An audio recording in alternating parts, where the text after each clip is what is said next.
Mesdames et messieurs, bonjour, il est 15 heures. Bienvenue à vous dans cette nouvelle édition. Voici les principaux titres.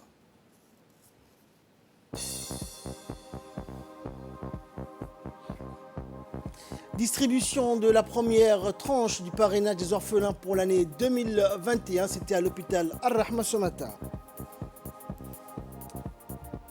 Et dans l'actualité internationale concernant l'Afghanistan, Joe Biden défend le retrait des troupes américaines.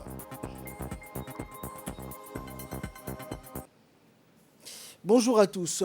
Le Premier ministre Abdelkader Kamel Mohamed a reçu la visite d'adieu de la coordinatrice résidente du système des Nations Unies, Barbara Manzi, au salon d'honneur de la primature. La coordinatrice résidente du système des Nations Unies a remercié le Premier ministre pour sa disponibilité et sa courtoisie tout au long de sa mission à Djibouti. Elle a loué donc les efforts de la République de Djibouti sous le leadership du président de la République Ismaël Omar Guelleh.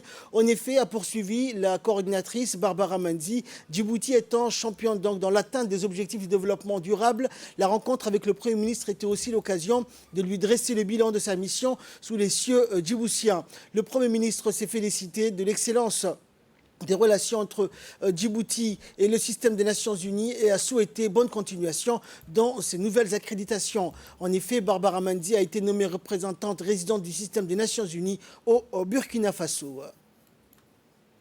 Le bureau régional de l'ONG Ar-Rahma de l'État du Koweït distribue la première promotion du parrainage des orphelins pour l'année 2021. Et dans le cadre de ces programmes et activités caritatives, le bureau régional de l'ONG Ar-Rahma de l'État du Koweït à Djibouti a organisé ce matin une cérémonie dédiée à la distribution de la première promotion du parrainage des orphelins pour l'année 2021 et des familles pauvres pour l'année 2021, dont environ 2000 orphelins et orphelines, donc en plus de 100 familles ont bénéficié de ce parrainage. Rappelons que cette démarche s'inscrit dans le cadre des efforts inlassables entrepris par l'ONG Ar-Rahma qui vise à apporter son soutien aux orphelins et aux familles les plus démunies et aux personnes à revenus limités en étroite collaboration avec le ministère des Affaires sociales et de solidarité sous la supervision de l'ambassade du Koweït à Djibouti.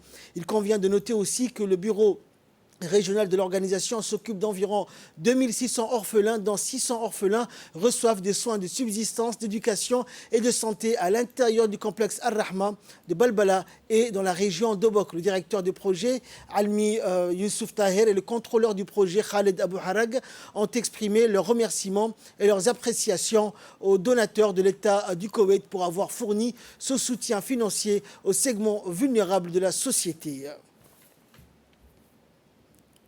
Et pour sa part, le chargé d'affaires de l'ambassade du Koweït à Djibouti par intérim, Ahmed Al-Askari, a salué dans une brève allocution cette initiative humanitaire visant à alléger les souffrances des orphelins et des familles les plus démunies, en soulignant que son pays va suivre donc le rythme des efforts du gouvernement djiboutien pour aider les groupes les plus vulnérables. Il a affirmé que l'islam accordait une grande attention à la prise en charge des orphelins et que cette prise en charge n'est pas seulement matérielle, mais tous les aspects afin que ces orphelins soient des éléments qui contribuent au développement de la société.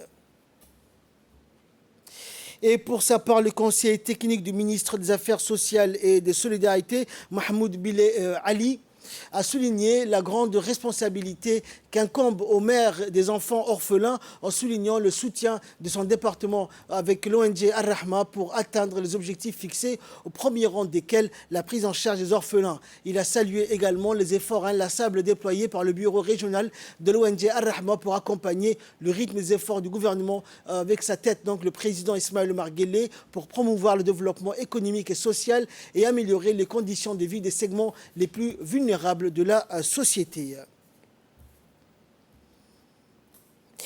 Et enfin, pour clore l'actualité nationale, le président des autorités des ports et zones franches de Djibouti, Aboubakar Omar Hadi, a reçu ce matin le nouveau chef donc, de la section économique et politique de l'ambassade des États-Unis à Djibouti, Joe Chamberlain, dans la zone franche industrielle d'Amerjog. Cette rencontre s'inscrit dans le cadre des prises en charge des diplomates américains avec les différentes institutions économiques et politiques du pays, dont le port de Damerjog en est la pièce maîtresse. Lors de cette réunion, le président Bakar Omar Hadi a présenté les divers atouts et opportunités d'investissement dans le domaine des zones franches pour attirer les investissements privés américains. M. Jean Chamberlain a de son côté mis l'accent sur l'intérêt grandissant des entreprises américaines dans le domaine de l'énergie et des infrastructures. Après son entretien avec le président Hadi, le nouveau chef de la section économique et politique de suivi de très près la visite guidée de Djibouti Damerjog Industrial Development, communément appelé le DDID, véritable fleuron du développement des infrastructures djiboutiennes situées à Damerjog. Et là, nous passons à l'actualité internationale. La Côte d'Ivoire immunise sa population contre Ebola. Après la confirmation d'un premier cas d'Ebola, donc depuis 1994, la Côte d'Ivoire prépare la riposte. Le pays a lancé donc lundi une campagne de vaccination contre la fièvre hémorragique. Les agents de santé, les proches et les contacts de la victime ont été les premiers à être vaccinés. La Côte d'Ivoire a reçu 5000 doses de la Guinée. C'est justement de ce territoire qu'est venu le cas identifié dans la capitale économique ivoirienne au cours du week-end. Une Guinéenne de 18 ans arrivée dans le pays mercredi après avoir voyagé par la route depuis l'ABE. La présence de ce cas à Abidjan, qui compte 4 millions d'habitants, inquiète l'OMS. Outre la vaccination lancée hier, la Côte d'Ivoire dit avoir commencé dimanche celle de groupes ciblés. La découverte en Côte d'Ivoire intervient près de 2 mois après que l'agence sanitaire de l'ONU a déclaré la fin de la deuxième épidémie d'Ebola en Guinée qui a débuté l'année dernière et qui avait fait 12 morts.